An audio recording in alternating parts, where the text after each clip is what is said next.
Le 14 septembre 2023 à Minversheim, la FR Kuma Grand Est organisait une journée de démonstration autour du sursemis de prairies.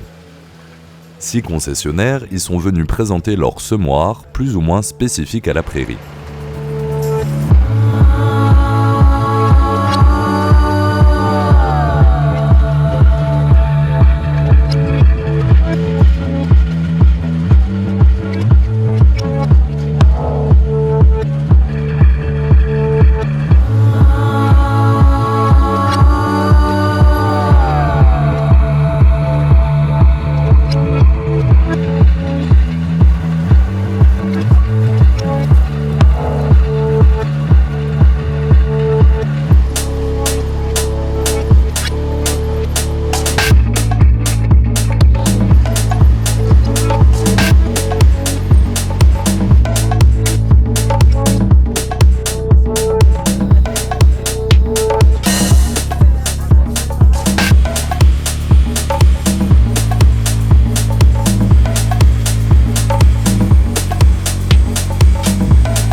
En complément de la démonstration des machines, la Chambre d'agriculture Alsace et FR Kuma Grand Est ont souligné l'importance de la gestion agronomique des prairies permanentes, grâce au sursemis.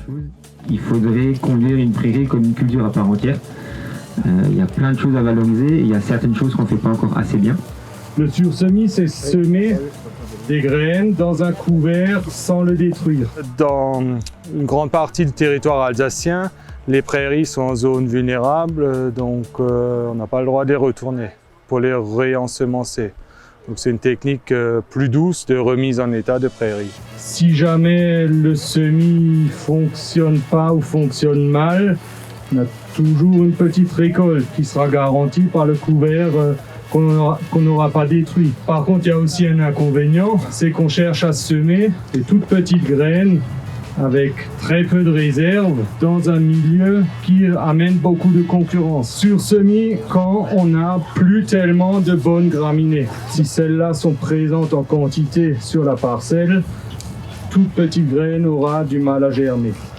L'objectif ou les objectifs du sursemis, c'est de réparer des dégâts qui peuvent être causés soit par une mauvaise exploitation, soit de réparer des accidents, que ce soit ravageurs type sanglier, soit accidents climatiques avec la sécheresse et la mort de plantules, pour regarnir la prairie. On va mélanger des espèces agressives, donc rapides d'installation, qui ont comme inconvénient d'être moins pérennes, à des espèces un peu plus lentes d'installation, mais qui vont tenir 5, 6, 8 ans, voire 10 ans, et aussi mélanger des légumineuses, associer des légumineuses aux graminées là où ça manque, pour améliorer la qualité du fourrage et peut-être gagner quelques unités d'azote. Peu importe la machine, l'objectif c'est que les graines elles soient en contact avec la terre, donc qu'elles ne soient pas jetées ou qu'elles ne finissent pas juste dans les racines ou dans le mulch.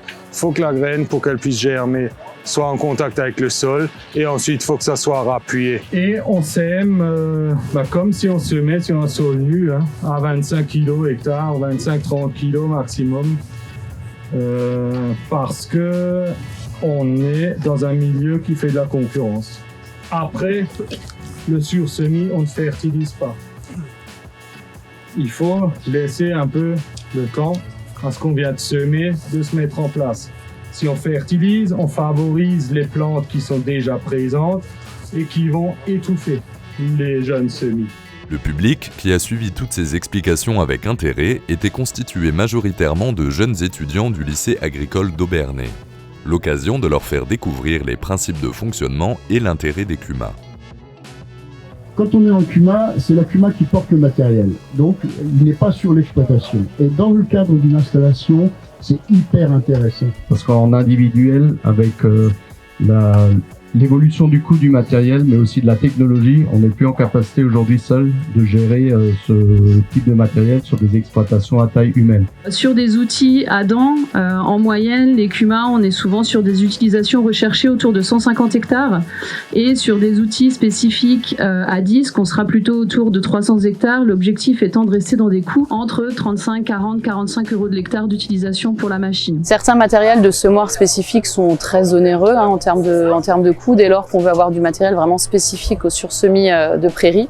Et dans ce cadre-là, effectivement, l'intérêt collectif pour mutualiser les coûts au niveau de ce matériel est encore plus prégnant que quand on est sur un matériel avec un tarif plus abordable. Et aussi, ce qui se développe de plus en plus dans les CUMA aujourd'hui, sur ces matériels et sur ces équipements, c'est l'approche de chantier collectif où on va avoir un salarié ou éventuellement certains adhérents de la CUMA qui vont effectuer les chantiers chez les autres adhérents. Le fait d'avoir la même personne qui va pouvoir effectuer les chantiers chez différents adhérents, ça assure aussi un meilleur suivi, une meilleure utilisation de la machine. Et le but, c'est aussi effectivement de promouvoir le modèle CUMA et l'intérêt du travail collectif auprès des jeunes en formation et les futurs agriculteurs de demain, que ce soit sur leurs exploitations, mais aussi promouvoir le fait que les CUMA aujourd'hui sont des employeurs potentiels pour ceux qui voudraient plutôt s'orienter vers du salariat. Et un autre sujet également qui se développe dans le réseau et qui nous tient à cœur, c'est l'aspect valorisation des prairies, qualité de l'eau, préservation des ressources en eau dans le secteur et en lien avec nos partenaires avec qui on travaille également sur cette thématique-là,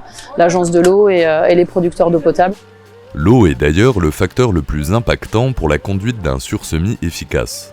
Les graines semées le jour de la démonstration auront du mal à pousser, la météo n'ayant pas délivré la pluie promise qui aurait garanti une bonne germination.